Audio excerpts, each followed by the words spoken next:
Pada kesempatan yang spesial ini dalam konteks kuliah umum yang diikuti oleh dosen dan mahasiswa, karena kita perlu bukan menyamakan persepsi. Kita tidak dalam rangka menyamakan persepsi, melainkan mempelajari yang menjadi inti kekristenan, inti sekolah teologia, inti teologia, yaitu Alkitab. Sekali lagi, inti sekolah teologia, inti atau core bisnis daripada School of Theology adalah Bible atau Scripture. Boleh saja kita menekuni atau mengkonsentrasikan diri pada bidang-bidang konseling, misiologi, bidang pendidikan, pastoral, dan lain sebagainya. Boleh saja. Tetapi bagaimanapun tidak bisa dipungkiri bahwa yang menjadi core bisnis semua bidang studi ini adalah Alkitab. Jadi sekali lagi, yang menjadi core bisnis atau usaha utama yang mendasar bertolak dari kitab suci. Karena itu kita memberi perhatian khusus pada kuliah umum ini dengan satu tema Theological and Philosophical Understanding of Scripture. Memang pastilah orang yang tidak mengikuti penjelasan ini akan serta-merta meresponi bagaimana mungkin kitab suci kok diatur oleh teologian, lalu pengertian filosofi kok untuk mengerti Alkitab bagaimana mungkin kita dengan pengertian filosofis atau dengan pengertian teologis. Itu namanya kita sedang memaksakan Alkitab. Kita memframe, kita menggunakan frame filosofi, gunakan frame teologi untuk membaca Alkitab. Bukan itu pengertiannya. Sekali lagi, bukan itu pengertiannya. Nah, nanti saya jelaskan apa pengertiannya. Namun subjek ini diharapkan saya tidak berbicara atau mengajar sesuatu yang sifatnya rumusan-rumusan, sifatnya hanya pada tataran akademik, tidak, melainkan sampai pada bagaimana itu tidak hanya menolong kita dalam hal contohnya bisa membuat biblical exegesis atau biblical interpretation, biblical theology yang dituangkan dalam tesis, skripsi atau paper, melainkan juga dapat dikemukakan dalam khotbah ekspositori yang biblical. Karena itu subtitle dari materi kuliah ini Theological and Philosophical Understanding of Scripture dengan subtitlenya terampil menyusun tesis expository biblical, skripsi biblical expository atau eksposisi, paper atau khotbah expository. Ya, kita rangkum semuanya. Baik, pada hari ini kita mulai tanggal 14 November 2024. Sekolah Tinggi Agama Kristen Reform Remnant Internasional yang terletak di Minahasa, Manado, Indonesia. Salam sejahtera dalam kasih Tuhan kita Yesus Kristus. Nah, saya mau klarifikasi dulu. Klarifikasi judul mata kuliah. Theological and Philosophical Understanding of Scripture.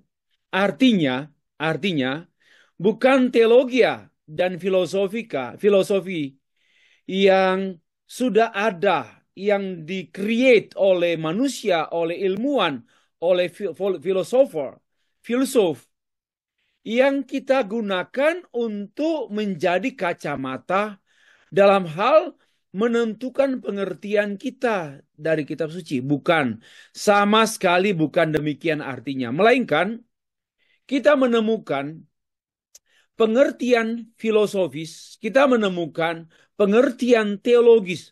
Pak, adakah pengertian filosofis dalam Alkitab? Memangnya pengertian filosofis dari setan. Memangnya pengertian filosofis dari manusia. Manusia tidak pernah menghasilkan pengertian filosofis. Semua pengertian filosofis yang netral, yang ada, itu dari Allah, dari sumber. Hanya satu sumber segala kebenaran. Kalau sumber segala kebetulan itu setan. Tapi sumber segala kebenaran hanya satu, yaitu Allah. Yang kebenaran itu telah dituangkan dalam kitab suci atau Alkitab. Dan kita tidak dalam rangka membaca Alkitab atau membaca kitab suci dengan menggunakan kerangka filosofis, dengan menggunakan kerangka teologis yang sudah ada, yang diciptakan oleh manusia atau yang disusun oleh para ahli, melainkan kita menemukan seperti seminar saya pada tanggal 31 Oktober yang lalu. Siapa yang mengikuti seminar pada tanggal 31 Oktober yang lalu, maka ini bukan lagi hal yang asing. Kalau kita berbicara mengenai theological and philosophical understanding of scripture. Karena, sekali lagi, manusia tidak pernah menghasilkan pikiran-pikiran filosofis. Manusia hanya mencoba menyusun. Manusia hanya mencoba menyusun, tapi salah susun. Banyak salah susun. Itu masalahnya.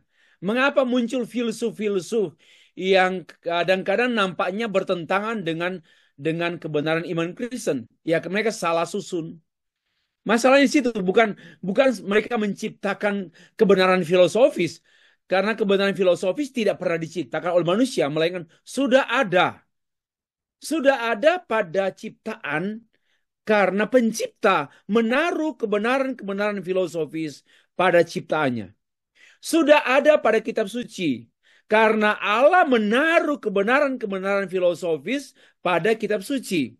Apa sih filosofis itu? Secara sederhana orang mengartikan filosofi adalah philosophos, philos and sophia. Filosofia, philos, love, sophia adalah kebijaksanaan. Yaitu filsafat secara harafiah, secara sederhana diartikan adalah mencintai kebijaksanaan. Filosofia, mencintai kebijaksanaan, suka hal yang bijaksana. Dan hal yang bijaksana itu tidak ada, hanya ada dalam Alkitab. Bijaksananya Kristen hanya ada dalam Alkitab. Sedangkan buku-buku yang lain adalah percikan-percikan bijaksananya Allah melalui alam semesta, melalui ciptaan. Tapi percikan itu hanyalah percikan. Boleh saja juga kaburnya percikan tersebut, sehingga boleh juga terdengar, terlihat, terasa itu bertentangan dengan iman Kristen. Tetapi sesungguhnya, seperti yang saya berkali-kali tekankan, philosophical understanding itu sesungguhnya tidak ada dari sesuatu di luar Allah. Allah lah yang menaruh kebijaksanaan itu. Dan Allah sumber kebijaksanaan. Di sanalah saya maksudkan dengan judul mata kuliah kita. Nah, para teolog, gereja-gereja sudah banyak menemukan dari Alkitab mengenai philosophical understanding. Pengertian-pengertian filosofis tentang hidup, bagaimana mengisi hidup. Itu pengertian filosofis. Bagaimana menata hidup, bagaimana hidup berarti, bagaimana hidup berbuah. Itu adalah pernyataan-pernyataan filosofis. Apa itu manusia? Siapa itu manusia? Apa itu kebenaran? Siapa itu sang kebenaran? Itu merupakan pertanyaan-pertanyaan filosofis. Sebenarnya apakah itu? Sesungguhnya yang namanya bintang itu sesungguhnya apa? Dan sebenarnya atau yang nampaknya, semua ini merupakan ulasan-ulasan singkat mengenai filsafat. Oke, dari situ saya sudah jelaskan pengertian filosofis. Nah, sekarang kita mengacu pada paper saya, paper yang saya tulis tahun 1998, 26 tahun yang lalu. Ini paper yang saya tulis 26 tahun yang lalu. Ya, kebanyakan mahasiswa STAK RRI belum lahir.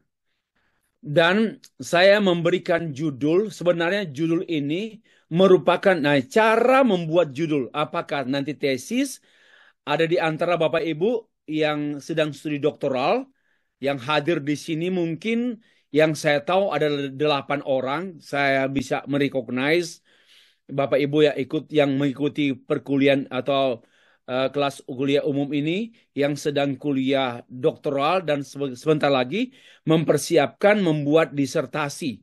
Dan kalau boleh Januari sudah harus ada presentasi judul dan Maret harus proposal disertasi. Kemudian Juli harus ada seminar hasil penelitian dan Agustus sudah ada ujian terbuka. Kemudian Oktober tahun depan minimal 8 Bapak Ibu harus wisuda doktoral. Ini my time schedule. So harap Bapak Ibu ikuti time schedule ini. Ya, saya temani, saya dampingi terus. Nah, contohnya bisa seperti ini. Memang di sekolah kita, di sekolah yang Bapak Ibu ikuti, tidak bisa membuat judul yang tidak tertulis apa adanya dalam teks Alkitab. Sekali lagi, di sekolah Bapak Ibu, saya juga akui itu, oke boleh. Memang itu kebijakan lembaga, tidak boleh menyusun judul disertasi kalau tidak ada tertulis secara harafiah dalam teks itu. Nah, sekarang saya memberi judul yang tidak nampak pada tulisan Mazmur pasal 19, Mazmur 19 ayat 1 sampai 15. Tidak ada kalimat sinergis memisi perkataan dan perbuatan. Suatu eksposisi Mazmur 19 ayat 1 sampai 15. Nggak ada. Tapi hak kita, siapa saja punya hak. Karena sebenarnya judul ini merupakan rangkuman dari eksposisi atau tafsir. Nah, mari perhatikan, saya harap mulai hari Minggu dan seterusnya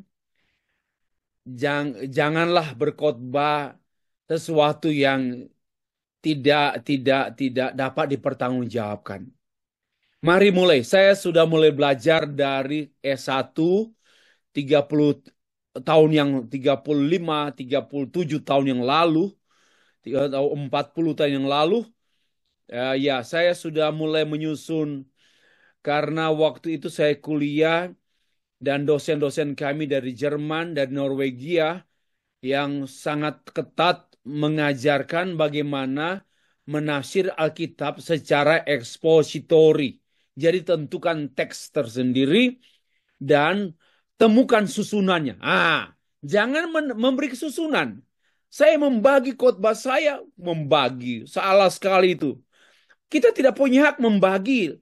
Misalnya kita berkhotbah 5 ayat dari Matius pasal 5 ayat 1 sampai sekian. Lalu saya membagi khotbah saya dalam 4 bagian besar. Itu bagi saya suatu kebodohan. Kita tidak boleh membaginya. Kenapa? Karena kita menemukan pembagian dalam Alkitab. Dengar baik-baik ya. Kita menemukan pembagian dalam Alkitab. Itu yang namanya struktur. Struktur itulah yang kita temukan. Jangan sembarangan. Seenaknya suka-suka kita untuk melihat klasifikasi teks itu dalam sejumlah dividing, pembagian-pembagian. Tak boleh, itu tak bertanggung jawab, tidak bertanggung jawab. Karena kalau saya sudah dengar begitu, saya sudah betul-betul sudah kecewa mendengar khotbah semrawut, khotbah kacau yang tidak berdasarkan struktur teks itu sendiri. Ini suatu tindakan seorang hamba Tuhan harus melihat struktur teks kita menemukan. Nah, saya menyimpulkan demikian. Dari mana tema ini? Nah, saya menemukan melihat struktur ya. Ini struktur teks ya dari Mazmur 119. Saya langsung potong begini saja. Dari tafsiran atau eksposisi Mazmur 19 ayat 1 sampai 15. Dan ini merupakan saya menemukan dan para ahli menemukan. Sehingga tersusun begini. Jadi dia tersusun apa adanya teks. Bukan stay free yang menyusun indah begini. Lucu dan bagi saya hal yang tidak patut kalau kita menyusunnya. kita menemukan dalam Alkitab. Dari mana Bapak menemukan tema ini? Tema ini Bapak temukan di mana? Dari ini. Pernyataan Allah, penyataan Allah dalam karya penciptaan. Baru itu ayat 9, pasal 9 ayat 2 sampai 7. Lalu penyataan Allah dalam hukum-hukumnya. Nah, dalam karya penciptaan dan dalam hukum-hukumnya. Dalam hukum-hukumnya yaitu firman-Nya, perkataannya. Dalam karya penciptaan, perbuatannya. Sehingga saya memberi tema sinergisme misi perkataan Tuhan dan perbuatan Tuhan, ya. Sinergisme misi perkataan dan perbuatan. Suatu studi eksposisi Mazmur 19. Jadi jangan sembarangan memberi judul. Apakah judul khotbah, judul tesis, judul skripsi, judul disertasi. Jangan sembarangan memberi judul. Temukanlah judul itu pada teks. Ya, kalau di STTKDC mereka tidak mau memberi judul begini. Karena haruslah mungkin begini ya. Kalau STKDC yang program doktoral, yaitu boleh begini. Misi mengenai karya penciptaan dan hukum-hukum Allah. Dua itu saja berdasarkan Mazmur 19 ayat 1 sampai 15. Itu apa adanya tertulis. Tetapi sebenarnya seorang penafsir, seorang ekspositor boleh memberi judul apa saja asalkan dari Alkitab itu sendiri. Saya harap bisa dipahami. Nah, perhatikan sekali lagi ini 26 tahun yang lalu saya susun. Biasanya saya minta semua dosen STT Stak RRI tolong perhatikan. Ya, jangan melakukan kesalahan-kesalahan lagi. Gampangan buat khotbah, nggak ada pengantar, nggak ada penggalian. Yang saya amati, saya ngomong sama Sharon tadi malam. Kadang-kadang orang menggunakan bahasa Yunani, bahasa Ibrani, tapi dua hal ya bagi yang sudah ada diterjemahkan oleh Lembaga Alkitab Indonesia, diulangi lagi. Bukan begitu. Itu namanya hanya pamer bahasa Yunani. Bahasa Yunani, bahasa Ibrani dalam teks yang kita gali, kita tafsirkan, minimal punya dua pengertian yang sederhana. Mengapa menggunakan bahasa Yunani? Satu, karena terjemahan apakah terjemahan NIV atau terjemahan Lembaga Alkitab Indonesia atau terjemahan teks yang kita gunakan itu nampaknya tidak begitu jelas. Maka kita menggunakan bahasa Yunani atau bagi PB, bahasa Ibrani bagi PL, kita perlu membuat dan kita menerjemahkan ulang untuk memastikan terjemahan yang lebih tepat. Nah, itu poin pertama. Boleh menggunakan bahasa asli dalam rangka memastikan terjemahan yang lebih dapat dipertanggungjawabkan atau terjemahan yang lebih jelas. Itu poin pertama. Kalau menggunakan bahasa Yunani, bahasa Ibrani. Yang kedua, bahasa Ibrani bagi PL, Yunani bagi PB bisa kita gunakan kalau memang ada istilah yang dijelaskan yang memiliki makna khusus. Apakah terkait dengan tensis? Apakah terkait dengan struktur? Nanti lihat pada analisis teksnya, dengan juga memperhatikan analisis gramatikal. Nah, kalau kita menggunakan bahasa Yunani, bahasa Ibrani, hanya mengartikan tapi tanpa memberi penjelasan lebih lanjut, itu namanya hiasan-hiasan bahasa tapi kosong isinya. Jangan melakukan hal ini. Itu kebaca. Para ahli bisa membaca. Kamu bodoh. Kamu menipu jemaat. Karena dengan bahasa Yunani, Ibrani, tapi nggak diapa-apain. Ya nggak diapa-apakan.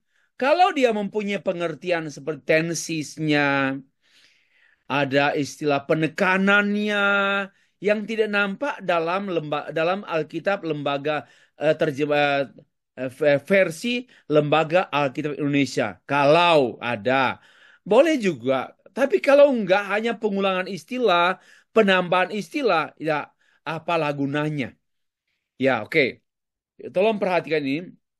Nah, saya harap semua kita harus menjadi terampil, apalagi mahasiswa S1 Stak RRI, harus terampil dengan Alkitab.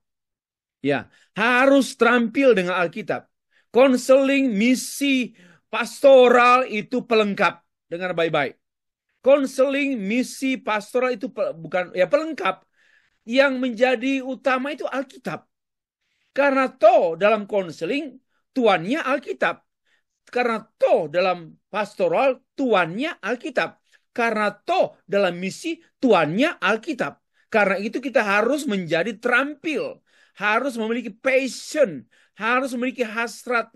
Hasrat pastoral. Hasrat uh, scripture. Harus biblical minded. Nah, itu yang saya mungkin ungkapkan. Harus memiliki biblical minded. Nah, dari Mazmur 19, saya biasanya untuk Bapak Ibu yang S1, S2, ini dasar, tapi jangan tanpa dasar langsung lompat ke tingkat tinggi. Biasanya para ahli melakukan satu kajian-kajian sudah melewati dasar. Nah, minimal kita mesti akrab. Semua teman-teman S1 yang sedang studi di kampus, tolong perhatikan. Tolong perhatikan minimal. Pertama itu analisis analisis Mazmur, analisis terserah mau analisis teks yang kita kaji. Setidaknya karena saya akan menyesuaikan dengan teks ya. Kalau dalam perjanjian baru nanti minggu depan. Kalau malam hari ini perjanjian lama. Ya saya pertama dulu membuat klasifikasi dan tipe-tipe Mazmur. Ada berapa tipe Mazmur? Dan Mazmur 19 ini tipenya apa? Karena kan ada Mazmur pujian, Mazmur untuk raja, Mazmur lamentation, apa itu lamentation? Berkabungan, ratapan. Jadi banyak Mazmur apa? Perlu menetapkan dulu jenis Mazmur. Ya tergantung kalau Bapak Ibu membahas satu raja-raja, membahas kitab keulangan, bilangan, jika ada tipe-tipe teksnya. Oke, perlu itu. Itu wajib. Yang kedua, kita melihat karakteristik. Saya menemukan karakteristik Mazmur 19. Apa sih karakteristik Mazmur 19? Ya, karena ternyata Mazmur 19 adalah Mazmur penciptaan. Itu itu namanya tipe. Tipe Mazmur 19 adalah tipe Mazmur penciptaan. Dan karakteristiknya seperti apa? Nah, bagaimana kalau Matius, Pak? Sama juga genre kitab Matius apa? Kalau ada karakteristik kitab Matius itu apa? Khususnya Matius pasal berapa yang kita gali seperti itu. Lalu diadakan analisis. Menganalisis latar belakang teks Mazmur 19. Analisis. Ya, mau buat khotbah pun harus begini. Ya, saya harap ada kemajuan di Stak RRI. Baik mahasiswa maupun dosen. Khotbahnya jangan begitu-begitu saja. Harus ada kemajuan. Walaupun singkat, tetapi ada, jelas. Ya, jelas. Nah, kemudian settingnya apa? Setting Mazmur 19. Ya, kita kan bisa dibantu oleh buku-buku. Buku-buku yang kita baca yang menjadi referensi bisa membantu kita, tentu. Baru yang terakhir, struktur Mazmur. Nah, ini penting. Struktur Mazmur 19. Nah, struktur ini yang tergambar pada outline tafsiran saya, mulai dari A sampai C ini. Inilah struktur. Struktur ini adalah ditemukan, bukan saya menyusun struktur, tapi saya menemukan struktur paralelisme. Nanti saya terangkan sebentar. Tapi yang jelas ini strukturnya. Nah, mari kita mulai dan saya akhiri dengan kesimpulan. Kalau ini bisa khotbah, tesis, skripsi, khotbah bisa diakhiri dengan kesimpulan. Oke, lanjut. Saya mulai dengan pendahuluan ya. Ini kalau mau khotbah. Secara teologis misi Allah tidak pernah berubah karena misinya berangkat dari hakikat Allah yang tidak berubah. Secara historis, Pemahaman dan praktik misi gereja sejak abad permulaan melewati abad pertengahan sampai abad modern yang lalu terus berubah dan cenderung bergeser sehingga membentuk kutub polarisasi. Kutub pertama menekankan teks. Oh, teks saja.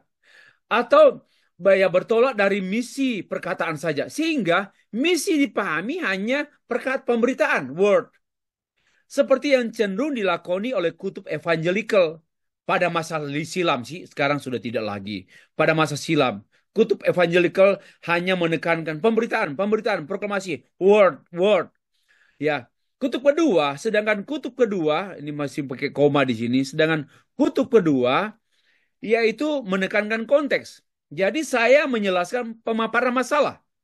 Kalau Bapak Ibu mau khotbah harus ada pemaparan masalah. Ini namanya pemaparan masalah. Kalau mau paper juga harus ada dengan pemaparan masalah. Nah, demikian juga kutub kedua menekankan konteks. Bertolak dari misi penciptaan Allah sehingga misi dipahami hanya perbuatan, deed, seperti cenderung diperankan oleh kutub oekumenical. Nah, kedua kutub ini bersitegang dari tahun ke tahun dan menghabiskan energi gereja. Tidak ada jalan lain bagi kedua kutub yang bersitegang ini selain kembali pada Alkitab sebagai buku misi. Mari kita lihat Alkitab itu buku misi. Oke, ini sifatnya pendahuluan. Nah, lanjut.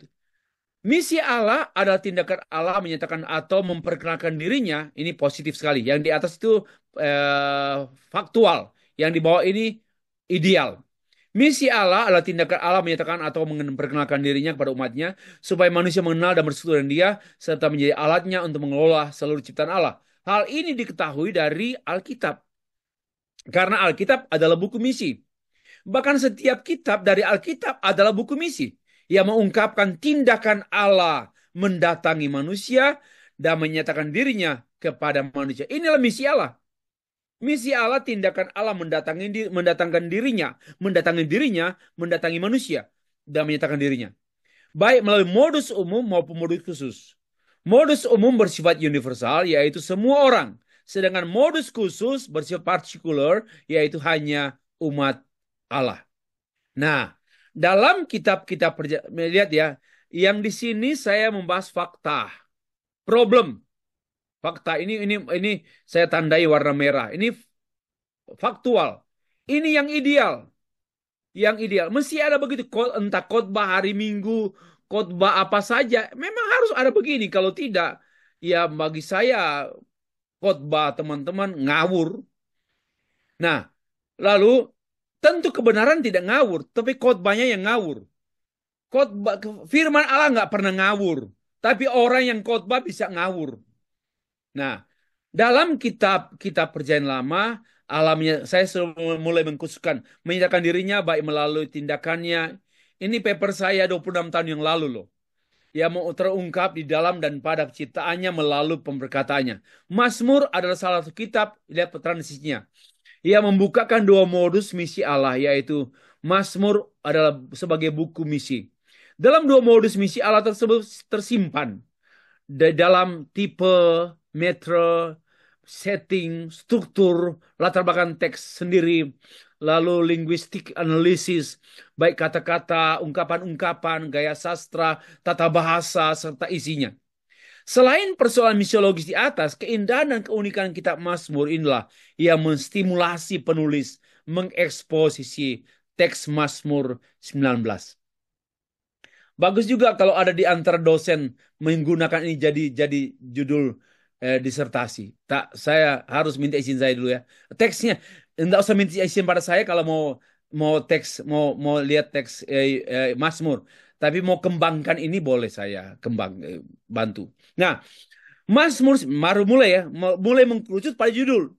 Mazmur 19 ini adalah unik karena Mazmur ini terdiri dari dua bentuk syair yang berbeda sama sekali.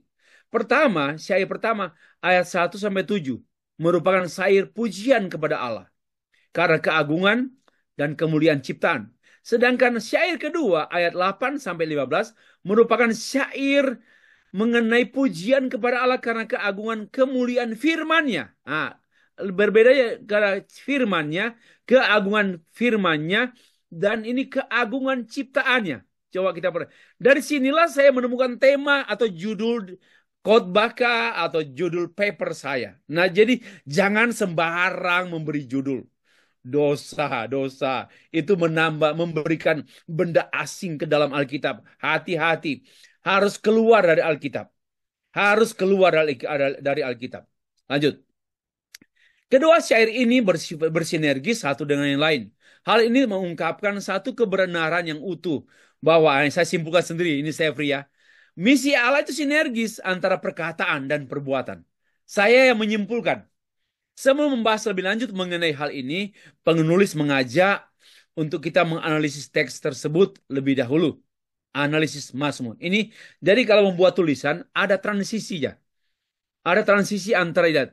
Sebelumnya ini mengajak, ada transisi, jangan langsung lompat-lompat. Nah, sekarang ini analisis kitab Mazmur secara umum. Saya lewat ya, mulai klasifikasi jenis Mazmur, ya, klasifikasi dan jenis Mazmur. Nah, seluruh kitab Mazmur diklasifikasi oleh Sinan Kim, dosen saya, dalam 4 bagian besar. Mazmur pujian, Mazmur ratapan, Mazmur raja, dan Mazmur hikmat. Itu Sinan Kim. Klasifikasi ini hampir sama dengan klasifikasi A. Anderson dan klasifikasi Gunkel dalam buku mereka juga. Dari klasifikasi Kim di atas, maka Mazmur 19 diklasifikasi dalam bagian Mazmur pujian atau himne. Dan bagian Mazmur pujian ini sendiri oleh Kim dibagi dalam 8 bagian, yaitu General Hymne, Creation Hymne, Psalm, Enthronement Psalm, Science Psalms, Entrance Liturgy, Hymns with Prophetic Warning, Trust Psalm, dan juga Thanksgiving Psalms, atau Mazmur ucapan syukur, dan sebagainya. Jadi, dari 8 bagian Mazmur pujian ini, maka Mazmur 19 ayat 1-14 termasuk kelompok mana? Mazmur penciptaan. Creation Psalm. Gitu loh. Mazmur 19 ini adalah salah satu dari 5 pasal Mazmur penciptaan. Kelima pasal Mazmur ini, Mazmur 8, Mazmur 19, Mazmur 65, 104, 148, dan seterusnya. Christopher juga mengelompokkan 5 pasal ke dalam Mazmur. Saya ingin para ahli, saya minta, saya kumpulkan untuk mendukung pendapat saya seperti itu. Ya, nampaknya Bart dalam hal ini tidak memasukkan pasal 65, melainkan memasukkan pasal 29 dalam kelompok penciptaan. Mazmur penciptaan. Banyak alasan pendapat yang jelas Mazmur ini ya oke lah, kita akui Mazmur penciptaan, Mazmur 69. Padahal Mazmur 69 tidak termasuk Mazmur penciptaan, melainkan Mazmur himne.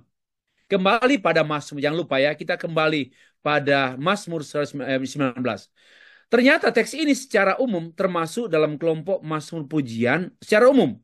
Dan secara khusus Mazmur ini termasuk dalam Mazmur pujian dengan tema penciptaan. Mazmur pujian dengan tema penciptaan. Mazmur penciptaan merupakan salah satu bagian dari Mazmur pujian. Mazmur memuji pencipta melalui perenungan mengenai keistimewaan penyataan diri Allah yang dapat diketahui melalui ciptaannya.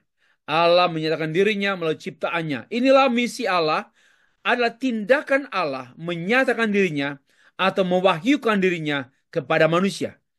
Dan seterusnya. Saya kembali ke B. Poin B, karakteristik Mazmur 19. Kita mesti kalau buat paper, buat tesis, buat disertasi, buat skripsi, khotbah harus minimal ini sederhana loh, Bapak Ibu. Ini sederhana. Ini basic. Nanti tidak kembangkan lagi. Tapi ini basic dulu. Tapi kalau basicnya nggak ada, kita kacau sekali. Khotbah kacau, struktur kacau, dan juga tesis nggak ada isi, hanya dangkal sekali. Kita kembali. Ini sebenarnya masih basic. Sekarang, karakteristik Mazmur 19 sebagai Mazmur penciptaan. Oke, saya lihat sini, saya lewat saja. Bagian pertama Mazmur ini merefleksikan karya penciptaan menurut kitab Kejadian. Dengan kata lain, teks ini mengungkapkan pujian kepada Allah karena ia uh, mencipta segala ciptaan baik sesuai dengan hakikat penciptaan yang memang dia adalah baik hakikat. Semua ciptaan baik karena penciptanya baik. Kim mengomentari hal yang sama juga karakter daripada ini. To the psalmist of the creation psalm, the world is filled with the good things, echoing Genesis chapter 1 verse 1 until 2 verse 4a, which describes its element, the reality as good, and the entire creation is very good. This psalm, Mazmur ini merefleksikan mengenai pandangan Israel secara umum tentang penciptaan, bahwa adalah baik, bahwa si penciptaan itu baik, dan that is orderly karena secara utuh beautiful and life and enhancing and sustaining, penopang. Nah, oke. Kebaikan adalah kualitas ciptaan yang mengungkapkan kebaikan pencipta. Secara khusus Mazmur 19 adalah Mazmur penciptaan memiliki karakteristik yang menerangkan bahwa dunia diciptakan tanpa kesunyian melainkan ataupun kebisuan. Dunia diciptakan bukanlah dunia hampa, melainkan dunia dengan semua aktivitas yang berasal dari pencipta. Dunia memancarkan suatu bentuk berita yang memuji kebesaran, kekuasaan, kemuliaan. Janganlah lihat benda-benda mati ini, saya mau potongnya begini aja. Janganlah lihat laut, benda-benda mati tak bergerak, tak bersuara, itu tanpa suara, itu ribut sekali. Itu sedang hingar-bingar menyampaikan praise the Lord, pujilah Allah penciptaku, pujilah dia, keagungannya luar biasa. Semua ciptaan itu sebenarnya bising membicarakan mengenai kemuliaan pencipta. Itu loh, jangan lupa. Dan kita meneruskan pujian itu. Melihat alam semesta. Kan kita tahu loh, oh Tuhanku, betapa ku terheran merenungkan ciptaanmu. Maka jiwaku memujimu. Itulah sebenarnya maksudnya Mazmur 19 ini. Oke. Analisis latar belakang penulis teks Mazmur 19. Para ahli perjanjian lama berpendapat Mazmur 19 terdiri dari 2 syair nyanyian yang berdiri sendiri-sendiri. Pendapat ini didasarkan pada perbedaan isi, gaya, bahasa, dan irama. Mazmur pertama dari Mazmur 19 itu ayat 1 sampai 6 digambarkan sebagai Mazmur alam atau himne pujian bagi Allah. Sedangkan syair kedua, Mazmur 19 ayat 7 sampai 15 memuat pujian kepada hukum Tuhan. Nah, kedua bentuk syair yang berbeda ini, menurut Weiser, adalah menjelaskan dua penulis yang berbeda. Dengan kata lain, Mazmur 19 ayat 1 sampai 6 dan Mazmur 19 ayat 7 sampai 15 ditulis oleh 2 orang yang berbeda. Jadi saya juga menggunakan pendapat para ahli. Kedua syair ini kemudian digabungkan dan dikumpulkan oleh Mazmur Daud. Menurut Anderson, penggabungan kedua syair ini tidak jelas alasannya. Namun penggabungan ini adalah hampir tidak kebetulan. Sekalipun tidak begitu jelas, namun Anderson paling tidak memberikan alasan penggabungan kedua syair. A likely explanation is the author of Psalm chapter 9 B use certain fragments of the older poem. Ada syair lebih tua, ya, the older poem, syair lebih tua, dan sebagai satu pengantar untuk melihat pekerjaannya sendiri. In a way, both parts speak the defined wills. Nature is not only created by God, but also order, disusun, maintain, dijaga, dirawat oleh Allah, and therefore truly proclaim the glory of God. This same function is also performed by any who keeps the divine law. Penggabungan dua teks ini tentu bukanlah kebetulan, bukan hanya juga pemaksaan, melainkan sesuai dengan isi syair, dia bersinergi satu dengan lain, mengungkapkan mengenai kebenaran yang utuh. Ini, kebenaran yang utuh. Nah, kalau kita hanya baca, tidak membuat kajian, siapa yang tulis? Pokoknya kita nggak ngerti, banyak baca saja. Tapi para ahli melihat ini dua hal yang berbeda. Tetap firman Allah. Ini tetap firman Allah.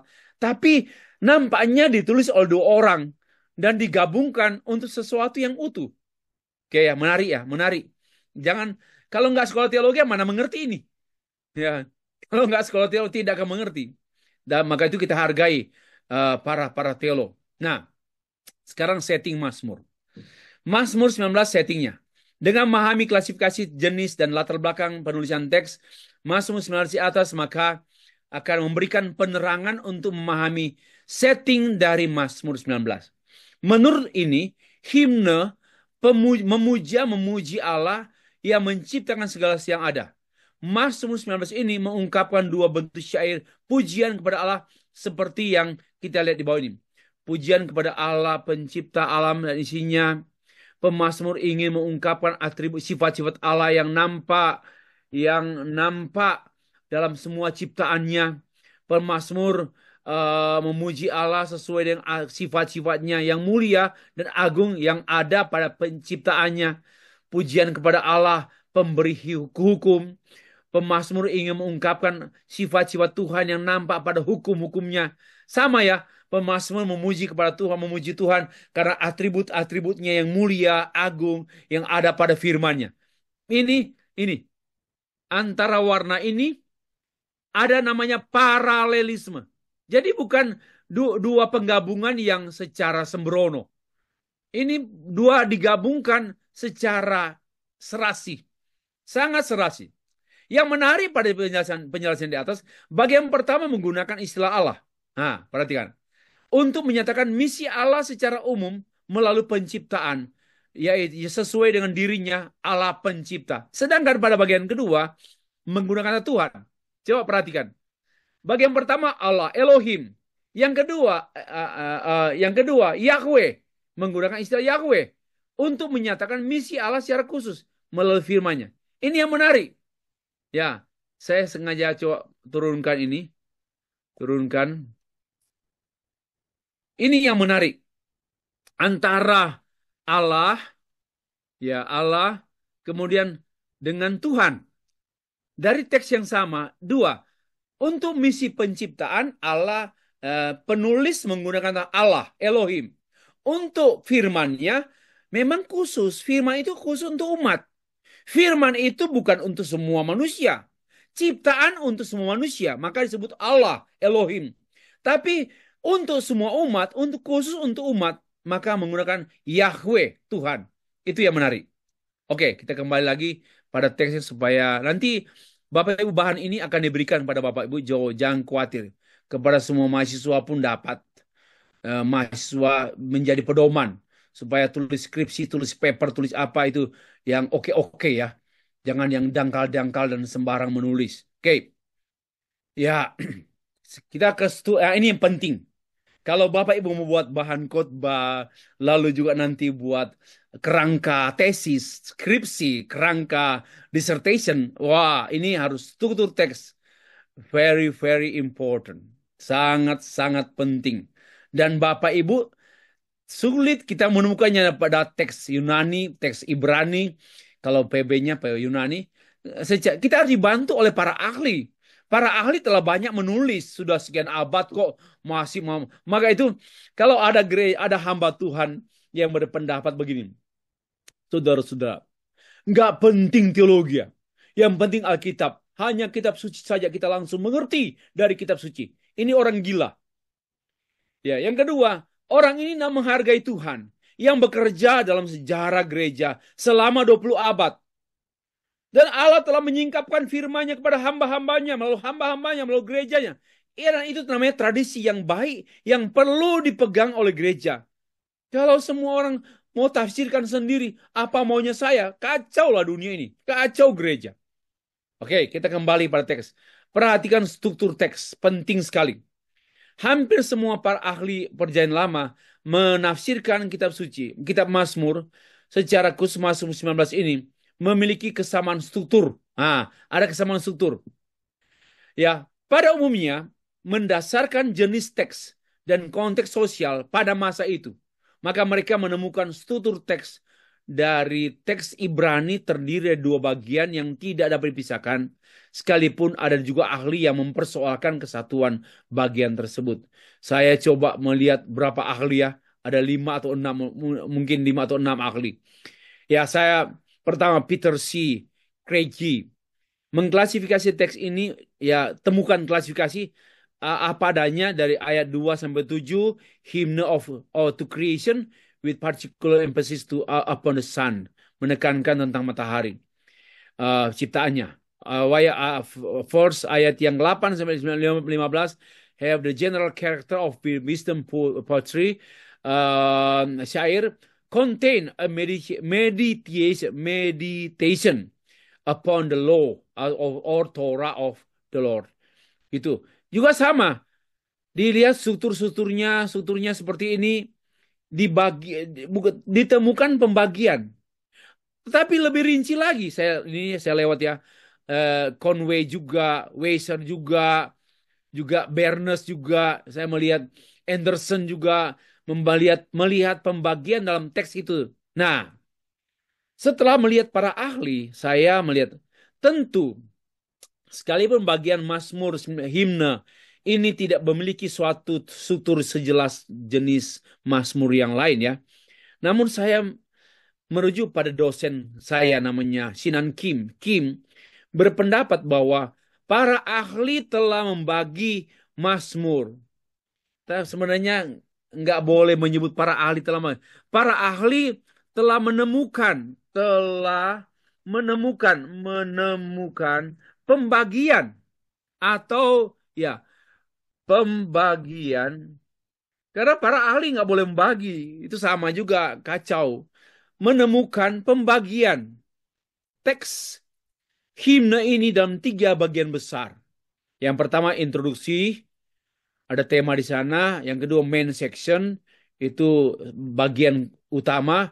Dan yang ketiga konklusi. Inilah yang harusnya begini. Oke, inilah strukturnya. Ya, saya kalau mungkin di program doktor kita mesti membuat bahasa Ibrani ya, harus melihat jangan hanya seperti ini. Ini kan basic ya, basic. Kalau dalam doktor nanti Bapak Ibu nanti ambil teks-teks aslinya, kemudian bahasa Ibraninya harus ditampilkan dan lihat yang saya sebut ini namanya paralelisme. Coba lihat, perhatikannya. Ini isi. Saya perhatikan pada isi saja. Ada isi yang saya warnai warna warna purple, warna purple. Oke. Coba perhatikan. Ini satu, jadi dia dibagi di satu, saya garis bawahi satu, pernyataan Allah dalam karya penciptaan, kemudian pernyataan Allah dalam hukum-hukum, saya garis bawahi. Lalu yang ketiga, refleksi bagi pemazmur. Jadi ada 3 paralelisme dari kitab Mazmur. Oke. Karena itu kita mesti membuka buku. Nggak bisa hanya Alkitab saja. Kita tidak menemukan dan hanya pada Alkitab, apalagi hanya versi Alkitab Lai. Harus juga banyak Alkitab, banyak teks versi, dan terlebih dari teks asli. Jadi kita melihat ya, kita memperhatikan, ini bisa jadi outline. Kalau mau buat yang ini bisa jadi A. Ini bisa A. Ini B. Ini C. Dan inilah khotbah. Ini bisa jadi kerangka khotbah. Kalau kerangka khotbah di luar ini ya ngawur. Bagi saya itu kerangka khotbah di luar ini mungkin tidak dapat dipertanggungjawabkan. Itu yang tepat. Tidak dapat dipertanggungjawabkan kalau kita membangun kerangka khotbah seperti ini. Nah, jadi kalau khotbahkan saja seperti ini. Ya, jangan bilang gini, saya membagi 3 bagian besar. Nggak boleh bicara begitu, memalukan. Kita menemukan 3 pembagian dalam teks ini berdasarkan struktur teks. Ya, struktur teks kita temukan 3. Lalu uraikanlah khotbahnya dari struktur ini. Saya kembali ya ke ini saya udah temukan. Nah, mulailah tafsir. Sekarang tafsir atau eksposisi boleh juga. Ya, mungkin ini lebih tepat eksposisi, bukan tafsir. Eks, ya, eksposisi. Salah sorry, sorry. Eksposisi Mazmur 19 ayat 1 sampai 15. Temanya tetap saya pertahankan. Oke, lewat ya, saya lewat. Mulailah pengantar. Mesti jangan tidak ada isi. Ada yang begini, langsung. Yang begini ada seperti ini. Ada seperti ini. Langsung. Pengantar Mazmur. Alamat Mazmur. Ah, ini tak bagus. Harus ada kalimat pengantar. Ini seperti ini. Ya, kayak kalimat pengantar seperti ini. Oke. Jangan buat sorry. Harus ada kalimat pengantar. Permulaan Mazmur 19 ini dimulai dengan suatu pengantar untuk pemimpin biduan, Mazmur Daud. Pernyataan ini memuat 2 unsur pengantar. Pertama, alamat dari Mazmur ini ditujukan kepada pemimpin biduan. Kedua, ya, penulis pemazmur ini yaitu Daud. Mazmur Daud. Pengantar ini bagi Spurgeon menginformasikan bahwa David wrote it and that it was committed to the master and of service of song in sanctuary for the use of assemble pertemuan para penyembah-penyembah. Mari kita bahas satu persatu. Mazmur, alamat Mazmur. Jadi pertama ini dibahas di bawah kalau membuat betul-betul karya ilmiah ya. Ini pertama. Kedua, ini. Lalu diuraikan di bawah. Ya, ya. Mulai pertama. Alamat Mazmur. Saya nggak jelaskan lagi ya. Nanti karena ini tujuannya menjelaskan bagaimana kita menyusunnya. Bukan pada isi. Memang ada istilah menarik. Misalnya alamat Mazmur ini tidak ada masalah. Sekalipun tidak jelas siapakah pemimpin biduan yang dimaksudkan. Siapa itu? Untuk pemimpin biduan, siapa? Ya, namun seperti komentar Spurgeon di atas, pemimpin pujian itu orang yang bertugas sebagai Master of Ceremony, MC. Mas sekarang ini, yang memimpin pujian umat Allah di bait Allah. Istilah lamnesia adalah lamnesia si mismor alaiwanonai esa eres lamnesia, kan itu lagu-lagu saya waktu belajar bahasa Ibrani. Nah, lamnesia dalam bentuk piel, ini dalam bentuk piel berarti pemimpin dalam bangunan bait Allah yang sedang berperan memuji Tuhan melalui nyanyian. Mereka adalah sebagian orang Lewi, mulai nampak. Orang Lewi yang ditentukan oleh Tuhan dan diperintahkan oleh Daud untuk bertugas di bait Allah. Khususnya pemimpin pujian dalam ibadah umat Tuhan dibandingkan dengan setawari. Jadi Mazmur 19 ini diinstruksikan kepada pemimpin ibadah yang sifatnya liturgis bagi Allah. Oke, memuji Allah karena sifat-sifat yang terungkap pada ciptaan Allah dan firman-Nya. Oke, penulisnya siapa? Sudah jelas ini. Sudah jelas yaitu Mazmur. Saya lewat ya. Nanti dibaca sendiri. Sekarang isinya. Isinya Mazmur. Sebagaimana yang perlu telah kemukakan di bagian depan bahwa teks ini dibagi dalam 2 bagian pembahasan. Pertama, mengenai misi penyataan diri Allah secara umum. Yang kedua, secara khusus. Nah, sekarang kita mulai perhatikan. Misi penyataan Allah dalam karya penciptaan, General Revelation. Ada kunci untuk mengerti kebenaran utama dalam ayat 1 sampai ayat 6. Ada kunci. Di mana teks ini terdiri dari 2 bentuk himne. Lagu pujian tentang penciptaan. Yang kedua, himne pujian tentang matahari. Itu ada artinya menarik. Kalau hanya baca gitu aja kita tidak akan tahu. Nah, seluruh alam adalah melayani Allah. Tugas yang diberikan kepada alam semesta yaitu menyanyikan pujian bagi kebesaran dan kemuliaan Allah dan sebagai alat penyataan Allah kepada manusia. Jadi menyanyikan tentang Allah dan menyatakan Allah pada manusia. Dalam hal ini kemuliaan Allah itu diceritakan oleh alam supaya dimasyurkan. Nah, mari kita lihat himne. Terdiri himne pujian tentang penciptaan. Oke, saya lewat saja. Apa itu? Satu, subjek penyataan Allah. Pada teks ini tertulis langit menceritakan kemuliaan Allah dan cakrawala memberitakan pekerjaan tangannya.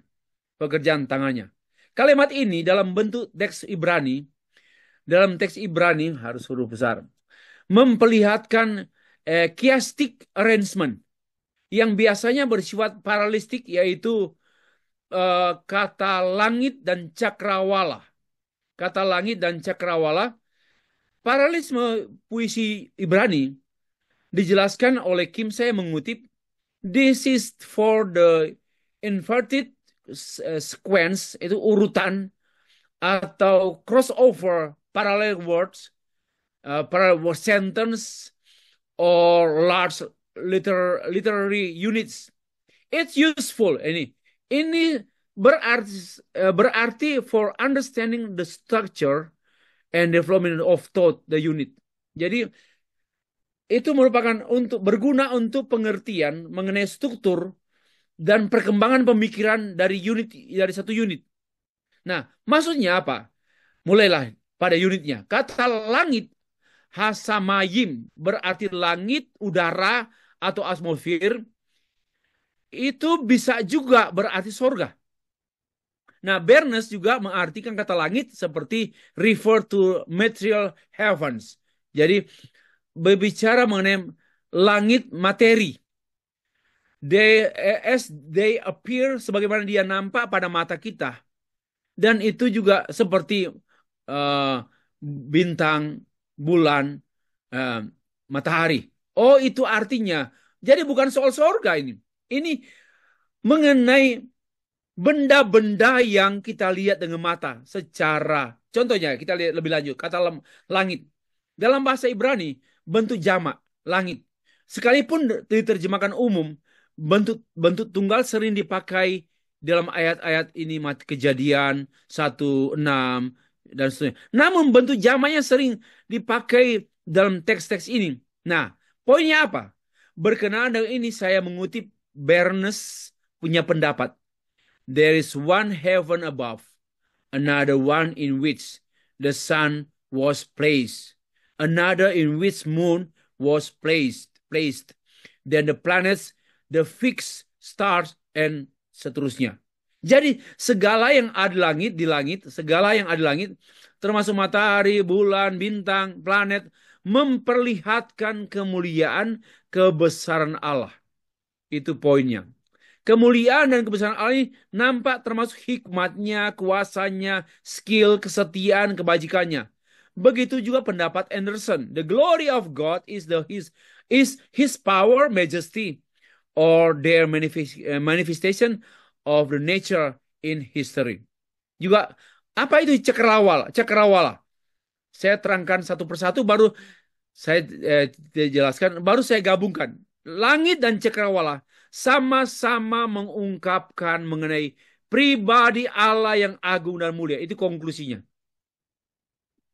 Jadi langit dan cakrawala ini mengungkapkan mengenai Allah, pribadinya. Kenapa? Sifatnya nampak pada ciptaan yang agung. Allah itu agung. Allah itu seperti, tentulah Allah itu lebih dari matahari. Allah itu lebih dari bintang bulan. Tetapi bintang bulan bisa menceritakan mengenai sifat-sifat Allah yang agung. Itu poinnya. Kemudian yang kedua, karakteristik penyataan Allah. Bersifat permanen, tidak berhenti terus-menerus. Penyataan Allah dalam penciptaan ini adalah tidak pernah berhenti tanpa pause. Seperti air mancur, mata air yang terus-menerus memancarkan air. Saya bandingkan dengan Amsal 18. Hal ini terungkap dengan kalimat, hari meneruskan berita itu kepada hari. Malam menyampaikan pengetahuan itu kepada malam. Istilah berita itu paralel dengan istilah pengetahuan. Keduanya bersinonim. Keduanya masih menjelaskan mengenai langit dan cakrawala memperlihatkan kemuliaan pekerjaan tangan Tuhan yang maha agung. Inilah yang dimasukkan dengan berita dan atau pengetahuan, yaitu berita tentang penyataan Allah melalui penciptaan. Pengetahuan atau berita tentang penyataan kemuliaan dan pekerjaan Allah tidak pernah berakhir. Ini poinnya. Tidak pernah berakhir. Cerita penciptaan dunia, hukum alam yang menyertainya tidak pernah berhenti. Diperoleh seperti ungkapan dari hari ke hari, dari malam ke malam. Weiser mengomentari hal ini bahwa each day is for those who know how to read. There is a new ada new leaf, seperti daun baru, ada daun yang terus baru. Pohon itu ya, ada baru terus pohonnya. Sorry, ada daun terus, daun baru terus muncul, gugur, muncul, gugur, muncul, gugur. Itu that record of the history of God.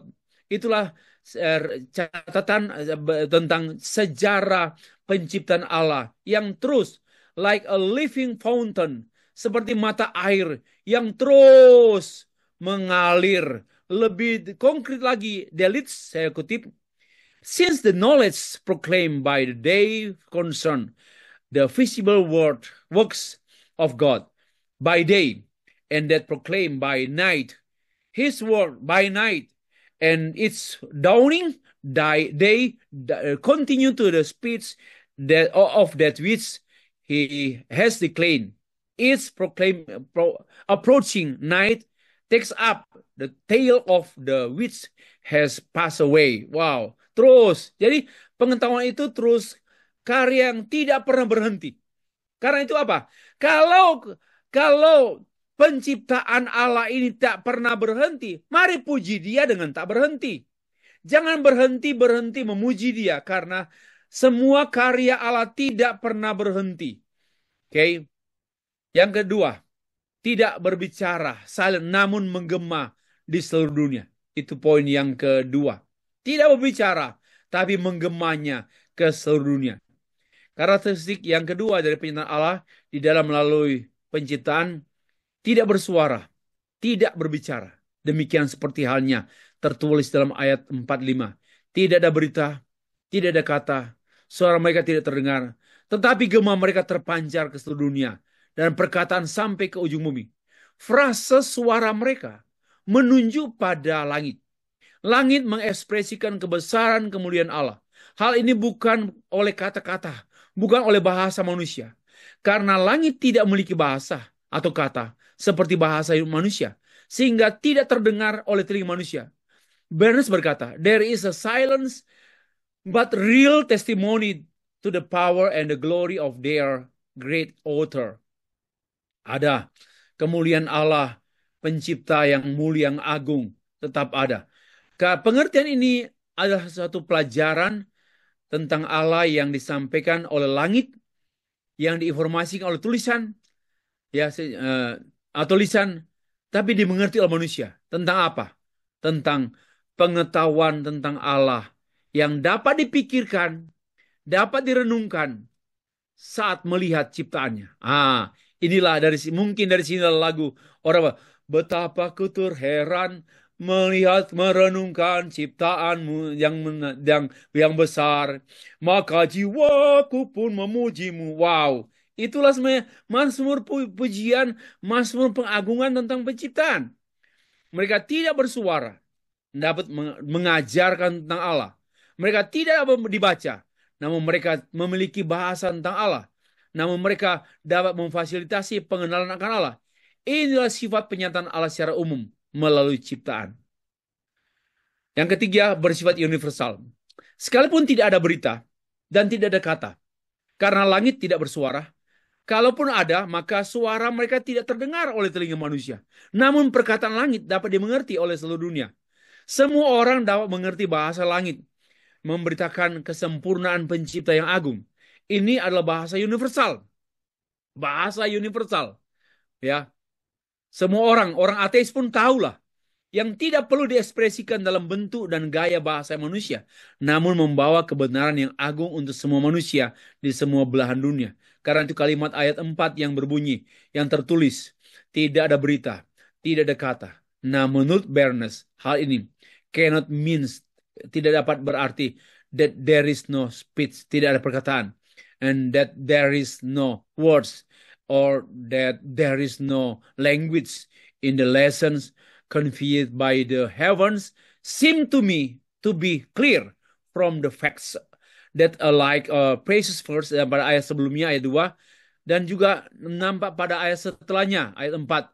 Mazmur berkata bahwa mereka do use speech of our language. Jadi walaupun nggak ada A, B, C, D, E, F, G, tetapi ada speech of language. Day unto day, utterly speech tetap ada. Ya, lalu juga day words unto the end. Sampai akhir dunia tetap ada. Wah, luar biasa sekali. Inilah karakteristik pernyataan Allah melalui penciptaan yang bersifat universal, yaitu untuk semua orang. Inilah bahasa universal, bahasa yang dimengerti oleh semua orang. Semua orang mengerti langit mengekspresikan kebesaran dan kemuliaan Allah, dan gemanya sampai ke seluruh dunia. Ditambah oleh Watkinson, the glorious Son declares the glory of God all over the earth. Pernyataan yang universal menjadi pijakan bagi misi sifatnya inklusif. Ini komentar pribadi saya. Misi yang sifatnya inklusif untuk seluruh umat manusia di dunia. Bahwa ada kabar tentang Allah yang sifatnya bahasa universal. Yang tidak pernah berhenti. Terus menerus. Terus menerus. Karena itulah biarpun dia orang ateis. Mestinya bermoral. Mestinya mereka itu melihat tidak mengakui adanya Allah, tapi mereka pasti mengakui adanya bukti-bukti ciptaan Allah. Ya, oke, saya lewatkan langsung himne pujian bagi Allah tentang matahari, ayat 4 sampai 7. Saya lewat saja karakteristiknya dan seterusnya. Pertanyaan pertama, subjek penyataan Allah melalui matahari adalah Allah sendiri. Pada ayat 4c tertulis, ia memasang kemah di langit untuk matahari. Ini kita harus mengerti.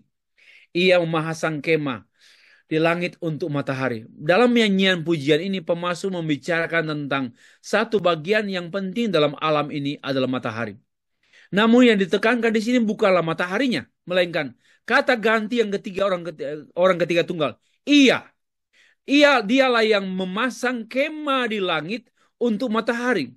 Kalimat ini merupakan pengakuan mengenai adanya pencipta yang berdaulat, pengakuan akan karya yang maha agung dari pencipta. Matahari dianggap oleh orang-orang kuno sebagai satu dewa yang sangat penting. Dan satu informasi yang sangat kuat mengenai matahari, kita bisa merujuk pada Mesir dan Mesopotamia. Mereka penyembah dewa matahari.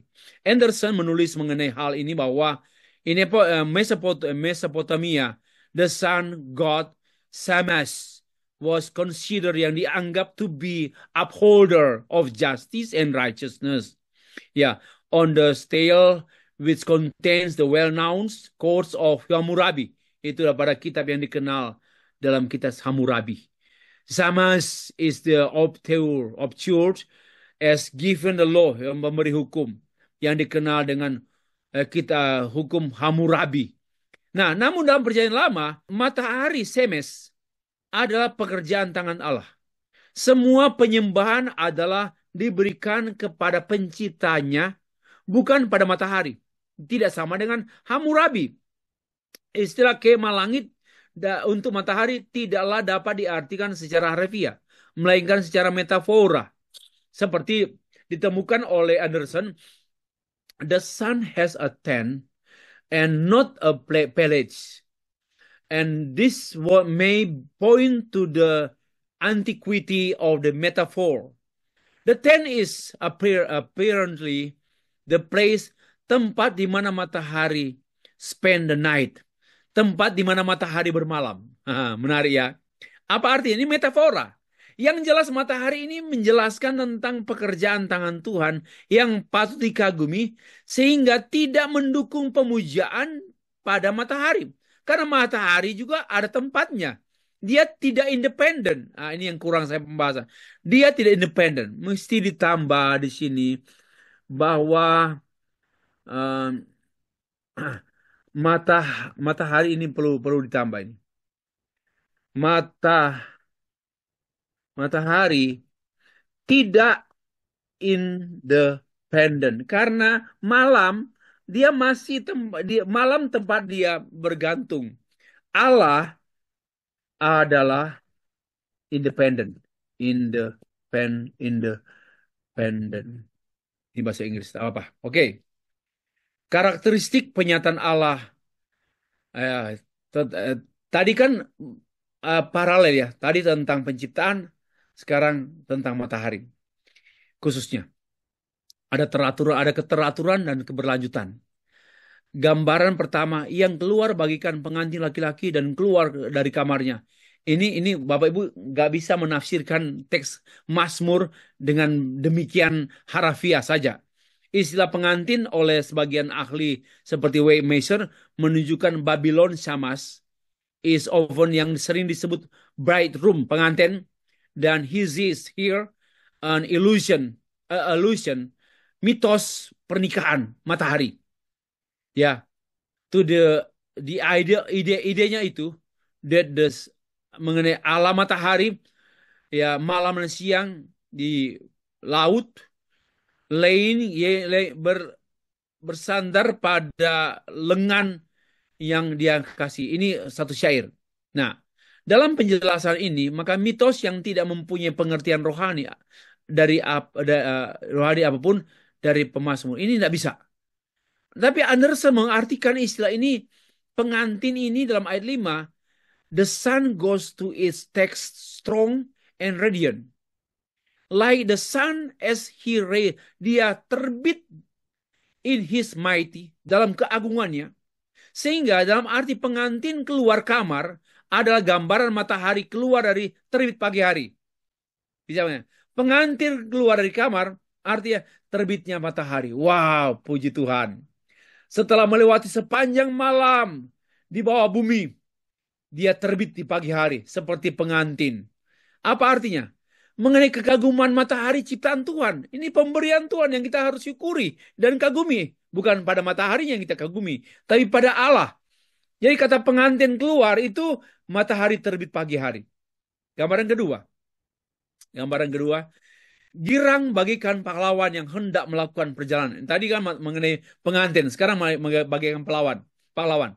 Dalam terjemahan New Geneva Study Bible, rejoice like a strong man to run is yang berlari ke perjalanan. Gambaran kedua ini mempunyai makna yang sama dengan gambaran yang pertama tadi. Matahari digambarkan seperti seorang pahlawan yang semangat dan bersuka berlari menuju ke medan peperangan. Semangat kerja, semangat. Pagi hari itu mengungkapkan dinamis semangat. Pengantin baru muncul keluar dari kamar. Wow, semangat. Malam pertama, nah gitu, menyambut pengantin. Semangat. Nah, ini juga mengungkapkan mengenai kita melihat Allah, bukan mataharinya. Setiap pagi kita mengagumi Allah karena betapa indah, betapa pemberian Tuhan itu luar biasa. Ya, Barnes menjelaskan, he is girded for it. Dia memanggil all his strength. Dia mengambil, summon all his strength. He seemed to exalt ini bahasa Inggris klasik. The idea to putting his strength the test and starting off his career. Mulainya karirnya memulai ya. Bangun pagi hari dan melihat matahari, mengagumi Allah, memulai karir. Nah, begitulah. Memulai usahanya. Ide ini menggambarkan kekuatan dan keteraturan matahari dalam perjalanannya sepanjang setiap hari. Matahari tidak pernah berhenti dan bekerja terus secara teratur. Hal ini menjelaskan kelangsungan alam semesta secara teratur. Ia menunjukkan providensi Allah terus-menerus teratur atas ciptaannya, memperlihatkan kekuasaannya, kebijaksanaan Allah yang mengontrol dunia ini. Gak ada. Jangan takutlah. Jangan susahlah. Karena Allah pun sudah menaruh keagungannya pada ciptaannya. Ya, dan semua keteraturan mengungkapkan keteraturan Allah. Lalu juga hal yang sama. Tadi mengenai ciptaan sifatnya universal. Matahari juga sifatnya universal. Dari ujung langit ia terbit. Ia beredar sampai ke ujung yang lain. Tidak ada yang terlindung dari panasnya matahari. Ungkapan ini tidak menunjukkan kepada fakta bahwa matahari berputar berdasarkan hari, melainkan berdasarkan sirkuitnya di langit dari ujung sampai ke ujung, melintasi seluruh jagat raya atau langit. Dan tidak ada yang terlindung dari panas sinarnya. Hal ini menerangkan bahwa wilayah kerja matahari di bumi adalah tidak terbatas oleh tempat. Sifatnya universal, menjangkau semua ciptaan, bukan hanya untuk orang tertentu. Allah tidak pilih kasih. Perjalanannya adalah di langit, namun menjangkau segala yang di bumi. Jadi langit dan matahari adalah mengilustrasikan kemuliaan, kedaulatan, dan kesempurnaan Allah dalam pekerjaannya. Pikiran ini membawa kepada sikap pemuliaan Allah. Selain itu, pengertian ini mengungkapkan universalnya misi Allah, yaitu kepada semua orang yang termelihat, merasakan, menikmati manfaat matahari. Misi yang demikian adalah misi inklusif. Oke, itu yang pertama kita sudah lewati. Sekarang pernyataan Allah melalui hukum Taurat. Ini seperti saya sebut syair yang berbeda. Seolah-olah penulis yang lain daripada ayat-ayat sebelumnya. Kalau kita baca Mazmur 19 ayat 1 sampai 7. Lalu sekarang kita lihat ayat selanjutnya. Lalu yang tadi juga karena bicara ini satu kebenaran teologis ya. Bahwa sebutan Elohim itu, karena itu kata-kata Elohim sekarang untuk kelompok Kristen sekarang itu aneh-aneh semua. Yamasia, Elohim, Yahweh, itu aneh-aneh. Sebenarnya Elohim itu adalah kata yang sifatnya universal. Sedangkan Yahweh itu adalah kata yang sifatnya spesial, yaitu umat Allah. Tidak ada kata Yahweh untuk orang-orang non Israel, non umat. Tidak ada kata Yahweh untuk umum. Yahweh itu Allah Yahweh Israel. Pasti Yahweh itu pasti berurusan dengan umat. Dan itu juga uh, maka sebutan Tuhan Allah benar. Sebutan Tuhan Allah itu lengkap. Allah itu Allah pencipta, pemilik ciptaan. Yahweh itu Tuhan itu adalah Tuhanku, sifatnya personal. Saya punya hubungan pribadi dengan Yahweh dan Allah itu maha besar penciptaku. Nah, sebutan Tuhan Allah itu lebih tepat menyebutnya Tuhan Allah. Oke, pengantar saya bisa baca sendiri ya.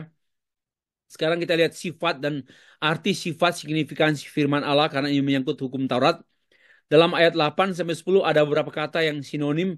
Ya, sinonim yaitu Taurat Tuhan, peraturan Tuhan, titah Tuhan, perintah Tuhan, takut kepada Tuhan, hukum-hukum Tuhan. Keenam frase ini berbeda namun sinonim. Sinonim seperti yang diterangkan oleh Barnes bahwa semuanya ini mengungkapkan kebenaran yang sama. Ya, Allah yang sama, bukan Allah yang berbeda-beda dan kebenaran yang berbeda. Ya, lewat yang jelas bahwa keenam istilah yang disebut Taurat, peraturan, titah, perintah, takut, jangan tidak perlu diuraikan sendiri-sendiri untuk sesuatu yang berbeda, tetapi diuraikan sama pengertiannya untuk pengayaan arti saja, arti sesungguhnya. Selain itu kita Mazmur kita memperhatikan sifat-sifat hukum itu nampak pada mengungkapkan sifat-sifat Allah. Jadi sifatnya penciptaan mengungkapkan sifatnya Allah, atributnya Allah. Sifatnya hukum Taurat mengungkapkan sifat Allah. Ya, sifat Allah. Kita perhatikan. Taurat Tuhan bukan sekedar perintah, petunjuk, peraturan, melainkan alat penyataan khusus yang melalui dan di dalamnya manusia mengenal Allah. Atribut-atribut mengenai pribadi Allah dikenal secara khusus dan nyata pada hukum-hukumnya. Bukan lagi pada ciptaannya, melainkan pada hukum-hukumnya. Hukum Taurat diberikan supaya manusia mengenal Allah secara pribadi. Hukum penciptaan tidak ada pengenalan pribadi. Karena itu Elohim. Tapi pengenalan pribadi itu Yahweh. Di sini pengertiannya. Ini makna teologisnya sangat kental. Ya, menindaklanjuti yang dikemukakan di atas bahwa firman Allah mengekspresikan atribut-atribut Allah atau sifat-sifat Allah melalui firman-Nya. Seperti ini. Sifatnya ini, saya kutip dari sifatnya perfect, sempurna, comfort soul, kemudian testimoni dari Allah, sure, ini pasti, make simple, wise, ya, bijaksana, status of Lord, that is right, and rejoice of heart, dan seterusnya. Ini sifat-sifat hukum ini mengungkapkan, sebagai ekspresi daripada sifat-sifat Allah. Clean, pure, kemudian juga ada istilah righteous, true, ini gold, ini semua honey, mengungkapkan mengenai sifat-sifat Allah. Dan saya uraikan seperti berikut ini. Arti, sifat, manfaat. Saya lewat saja ya. Bapak bisa perhatikan Taurat Tuhan itu apa. Nah, saya sudah jelaskan. Dan juga peraturan Tuhan itu apa, ada manfaatnya. Semuanya sama.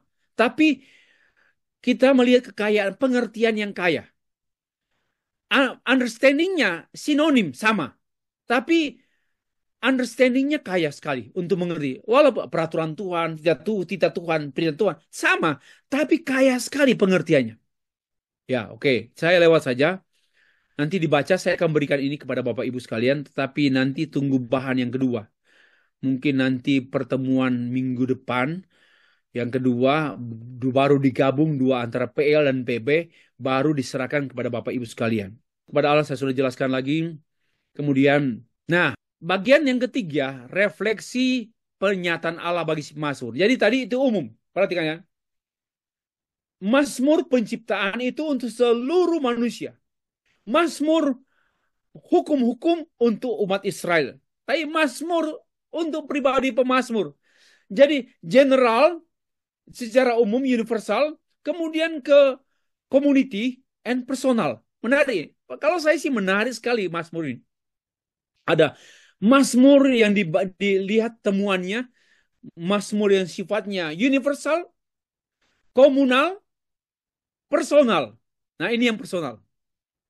Sebagaimana bagian pertama dan Mazmur dipusatkan pada matahari, maka pada bagian kedua dipusatkan pada manusia, khususnya pribadi pemazmur. Setelah pemazmur melihat keagungan penyataan Tuhan, secara khusus keagungan dari hukum Taurat, maka ternyata pemazmur tidak hanya menjadi pengagum, pemuji, melainkan Taurat Tuhan direlevansikan dengan kehidupan pribadinya. Dengan kata lain, pemazmur tidak hanya mengemukakan mengenai pengetahuan tentang manfaatnya hukum Taurat, melainkan mengalami manfaat hukum Taurat secara pribadi. Jangan hanya menjadi pengkhotbah, beritakan firman kepada orang lain, tapi alaminya secara pribadi. Nah, kita bahas satu persatu. Taurat Tuhan itu memperingatkan. Kita perhatikan. Refleksi Taurat Tuhan bagi kehidupan pemazmur pribadi terungkap dengan kalimat begini. Lagi pula hambamu. Terjadi berbeda. Hambamu. Sifatnya diperingatkan oleh semuanya itu. Maksud bahwa semua kebenaran Tuhan, Taurat, perintah, peraturan, takut, hukum, adalah memperingatkannya. Kata nisar, dari kata nasar, yang berarti belight, shining, dalam bentuk nipal, berarti be instructed, admonish, dinasihati, diperingatkan. Kalau bentuk nifalnya. Ya. Dalam hal ini, peranan Taurat Tuhan mengawasi jalan kehidupan umat Tuhan dan mengingatkan jalan yang salah serta bahayanya. Karena itu tekanan. Tidak hanya nasihat, tetapi sekaligus intens sekali. Nipalnya itu intens. Secara intens. Ini mesti ditambah dalam peranan Taurat Tuhan. Ini ialah secara secara intens, intensional. Oke. Kemudian karena itu pemazmur berpendapat bahwa orang yang berpegang padanya, Taurat Tuhan, mendapat upah yang besar, yaitu jalan kehidupannya akan luput dari kesesatan, dari ketidakbenaran. Jalan kehidupan diterangi oleh kebenaran Allah. Kedua, Taurat Tuhan menyingkapkan dosa dan kesesatan. Bukan hanya penuntun, tapi juga menyingkap. Kata Pemasmur bertanya, siapakah yang dapat mengetahui kesesatan? Ayat 13a. Kata kesesatan diambil dari kata kerja yang berarti menyimpang, menjadi nakal, melakukan kesalahan, melanggar peraturan. Nah, bukan hanya berhenti situ ya. Hal ini baru ya, kalau mau khotbah bahasa Yunani, bahasa Ibrani, hal ini menunjuk pada penyimpangan dari hukum Taurat. Karena apa? Yang tadi disebutnya konteks. Perhatikan konteks. Konteks sebelumnya. Jadi pemazmur bertanya mengenai siapakah yang akan menyingkapkan kesalahan atau pelanggaran terhadap hukum Taurat Tuhan? Siapa? Pemazmur mengetahui jawaban atas pertanyaan itu bahwa hanya Taurat Tuhan itu yang sendiri yang akan menyingkapkan kesalahan terhadap Taurat itu. Ya, siapa yang bisa? Dengan kata lain, hanya Tuhanlah yang menyingkapkan kesalahannya. Karena itu dia berdoa supaya Tuhan membebaskan dia dari apa yang tidak ia sadari. Menarik. Ya. Permohonan pemazmur. Dengan bercermin pada hukum Taurat, pemazmur menyadari akan kesalahan. Karena ia memohon agar dibebaskan dari kesalahan yang tidak ia buat. Yang sebelumnya tidak diketahuinya, yaitu sebelum diterangi oleh Taurat Tuhan. Kemudian pemazmur memohon agar ia dilindungi dari pengaruh orang jahat, supaya ia tidak turut dalam dosa dan kejahatan orang-orang itu, melainkan ia menjadi orang yang tidak bercela dan bebas dari pelanggaran. Nah, dalam ayat 15 selanjutnya, penutup, pada bagian awal pemazmur menyatakan langit, cakrawala, matahari, menceritakan Allah dan yang mulia dan agung, namun pada bagian akhir, pemazmur memuliakan Allah dengan mulutnya sendiri. Ya. Jangan hanya, hei bintang bulan, kamu menceritakan kebaikan Allah. Hei laut, hukum-hukum Tuhan. Tapi kita sendiri tidak diam. Di sini yang saya tekankan misi. Selain pujian, bagian akhir dari kata masuk menyingkapkan permohonan agar supaya himne pujian diterima oleh Allah dengan ungkapan, kiranya engkau berkenan akan ucapan mulutku dan renungan hatiku ya Allah. Memang pemazmur sudah memuji Tuhan sesuai dengan hakikat Tuhan yang nampak pada ciptaannya dan firman-Nya yang mulia dan agung. Namun, masih memohon supaya Tuhan menerima dirinya. Sebagaimana yang dipresentasikan dengan ungkapan ucapan mulutku dan renungan hatiku. Pemazmur dengan rendah hati meminta agar Tuhan berkenan atas dirinya seutuhnya, baik yang terungkap melalui ucapan mulut maupun yang tidak terungkap, tersembunyi dalam pikirannya, yaitu renung hatiku. Jadi, bukan soal isi himne pujian yang dinyanyikan saja, melainkan juga isi hati pemuji. Isi hati pemuji. Bukan hanya syair. Bukan hanya pernyataan-pernyataan teologis tentang Allah, melainkan isi hati teologis, yaitu hati dan hidup yang berkenan kepada Allah. Menarik sekali. Setelah pemazmur memuji Allah dan menyampaikan permohonan, ia kemudian menutup dalam bagian ini dengan pengakuan imannya. Ya Tuhan, gunung batuku, penebusku. Kenapa saya nak menggunakan bahasa Yunani? Sudah jelas kok. Nggak usah bahasa Ibrani. Kenapa? Sudah jelas. Jangan menggunakan bahasa-bahasa Yunani, bahasa Ibrani. Kalau sudah jelas, itu mubasir. Karena lembaga Alkitab Indonesia sudah bekerja keras menerjemahkan dan jelas. Nggak usah kita pakai bahasa Ibrani lagi untuk menghiasi hiasan-hiasan kotor. Nah, ini merupakan pengakuan iman secara pribadi dari pemazmur. Gunung batuku, penebusku. Karena ku. Karena ku, gunung batuku, penebusku. Ini sifatnya pribadi. Setelah dia berbicara tentang dunia dengan segala isinya, matahari, wow. Tapi akhirnya dia bicara ku.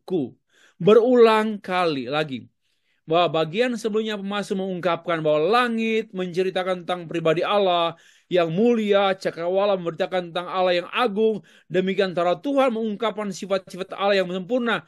Namun pada bagian akhir, pemazmur melakukan refleksi pribadi, relasional pribadi. Tuhan adalah gunung batuku. Dan Tuhan, kesimpulannya, setelah bicara tentang matahari, penciptaan, bulan, bintang, dia simpulkan, Tuhan adalah penebusku, gunung batuku. Craigie menulis pendapat pun berpendapat, the final words, describing the psalmist's relationship to God, transform God's universal and cosmic glory with which the psalm began into the glory of an ultimate relationship between a human being and God, who offer solidarity and redemption. Oke, pemazmur mengakui bahwa ya Tuhan, gunung batuku, Mazmur, bandingkan Mazmur 18, 18, Mazmur 119, dan sebagai penebusnya, bandingkan Mazmur Yesaya 41. Artinya Allah dipercayai adalah Allah yang membela, melindungi, membentengi dari serangan dosa. Bahkan menebus, kita sehebat-hebatnya berjuang untuk menolak dosa. Jangan lupa, Allah lah yang membuat kita, membentengi kita dari dosa. Ini penghiburan. Karena kalau hanya kita yang berjuang melawan dosa, tak seorang pun mampu bertahan melawan dosa. Tapi Allah berpihak pada kita. Puji Tuhan. Ya, hal yang serupa dikemukakan oleh Barnes mengenai pengakuan pemazmur sebagai berikut. That God is his rock and or strength. That he was his defense and refuge. Tempat persembunyian. Refuge. And that he had rescued, dan dia telah menyelamatkan, redeem him from sin, or that he look at to him as alone able to redeem him from sin and death. Berdasarkan struktur teks, maka bagian akhir ini merupakan klimaks dari misi penyataan diri Allah, yaitu Allah tidak hanya mengenal dan memuji dia, ya, melainkan mengalami bahwa manusia tidak hanya memuji dan mengenal dan memuji Allah, melainkan juga mengalami Allah, mengalami karya pembelaan Allah, perlindungan Allah, benteng dari serangan dosa, bahkan menebus, yakni dengan cara mengampuni dan membebaskan diri kita dari dosa dan akibatnya. Misi penebusan ini secara sempurna dikerjakan oleh Tuhan Yesus Kristus sebagai penyataan diri Allah yang final. Kesimpulannya, saya coba, ini kan kalau buat paper ya, buat khotbah, ini semuanya rumusan juga. Jadi kalau sudah ada tafsiran, perlu rumusan. Mazmur 19 ayat 1-15 dibagi dalam dua bagian besar, dua syair yang berbeda. Syair pertama, syair kedua, secara bersama-sama kedua bagian ini membahas tentang pujian kepada Allah. Ini ringkasan dulu. Saya lewat saja karena ini ringkasan. Misi Allah adalah misi Allah. Ini sudah kesimpulan refleksi. Misi Allah yang menyatakan diri atau memperkenalkan dirinya kepada dirinya ada pada manusia, bukan pada manusia. Ada dua modus misi penyataan Allah, yaitu modus penciptaan, modus perkataan. Dengan kata lain, misi Allah adalah misi melalui aksi penciptaan dan misi melalui perkataan yang ditulis dan kemudian diberitakan. Gereja dalam sejarahnya jatuh hanya pada satu sisi, misi Allah, sehingga membentuk misi ekstrim kiri, misi penciptaan. Humanity. Humanity, itulah ecumenical. Dan misi ekstrim yang lain, misi ekstrim kanan, yaitu kelompok evangelical. Hanya pemberitaan, spirituality. Padahal Allah tidak bermaksud demikian. Penyusunan Mazmur 19 mengajak dua kutub misi yang ekstrim untuk memformulasi misi yang seutuhnya. Lepas dari kutub ekstrim dan berani untuk merangkul kutub yang lain sehingga menghasilkan suatu bangunan misi yang seutuhnya. Misi Allah tidak berhenti pada misi penciptaan sebagaimana pemazmur ya, dan yang menulis Mazmur 19 ini tidak hanya berhenti pada ayat 7, melainkan berlanjut pada misi pemberitaan, yaitu misi melalui firman Allah. Sebagaimana yang dikemukakan oleh Mazmur dalam pada ayat 8 dan seterusnya. Misi yang hanya berhenti pada ayat 7 menghasilkan misi agama-agama. Sedangkan agama yang ada, agama itu ada karena respon pada penyataan umum.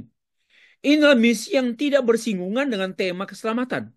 Padahal penciptaan dunia bukan hanya dinodai, melainkan dirusak oleh manusia. Misi penciptaan tidak mungkin lagi berlanjut. Misi penciptaan sesungguhnya berhenti pada kitab Kejadian 2, pasal 2. Karena itu Allah melanjutkan dengan misi keselamatan dari dosa dengan cara memberitakan firman, membebaskan manusia dari dosa. Misi ini dikemukakan oleh Allah dengan memilih orang tertentu seperti Abraham sampai memilih bangsa tertentu seperti Israel untuk menjadi alat misi. Misi ini dilaksanakan secara eksklusif oleh orang bangsa tertentu namun menjangkau orang atau bangsa secara inklusif. Dari uraian di atas, maka misi yang bersifat inklusif yaitu misi Allah melalui ciptaannya, misi berlanjut pada misi eksklusif yaitu misi Tuhan melalui firman-Nya.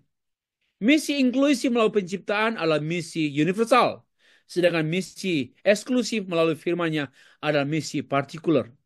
Allah hanya memberikan firman-Nya, Taurat dan seterusnya kepada umat pilihannya. Karena itu Mazmur 19 ayat 8 sampai 11 adalah himne pujian umat Allah. Yaitu umat yang berkitab. Umat memuji Allah karena mengenal Allah melalui firman Allah. Lebih jauh dari lagi, misi penyataan Allah melalui alam semesta hanya dapat dimengerti dan dialami melalui misi penyataan Allah secara khusus, yaitu firman Tuhan. Artinya, manusia dapat mengenal Allah melalui alam semesta dan dalam terang firman Allah. Tanpa beriman kepada firman, manusia tidak dapat mengenal Allah melalui alam. Akhirnya, sekalipun dua modus tidak dapat dipisahkan, namun keduanya dapat dibedakan. Misi Allah menyatakan dirinya melalui penciptaan adalah bersifat umum, dan karena dialamatkan pada semua orang, maka untuk semua orang, sedangkan misi Allah menyatakan dirinya melalui firman-Nya secara khusus, yaitu untuk umat pilihannya, umat yang berkitab, Alkitab.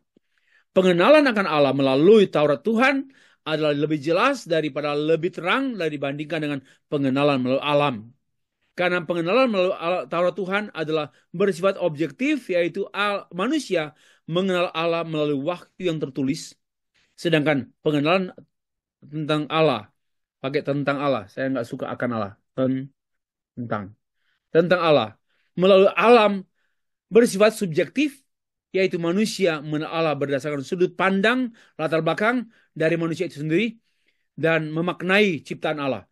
Nah, karena itu penyataan Allah secara umum melalui alam semesta melahirkan penyembahan kepada dan pujian kepada Allah yang tidak dikenal dan penyembahan berhala. Sedangkan penyataan Allah secara khusus melalui firman melahirkan ibadah kepada yang dikenal melalui hubungan. Karena itu, kekristenan bukan hanya suatu agama, melainkan lebih daripada itu, yaitu hubungan dengan Allah. Kristen bukan hanya agama yang mengakui adanya Allah, melainkan mengenal Allah dan Tuhan secara hubungan intim. Oke, sumber-sumber buku ada di sini.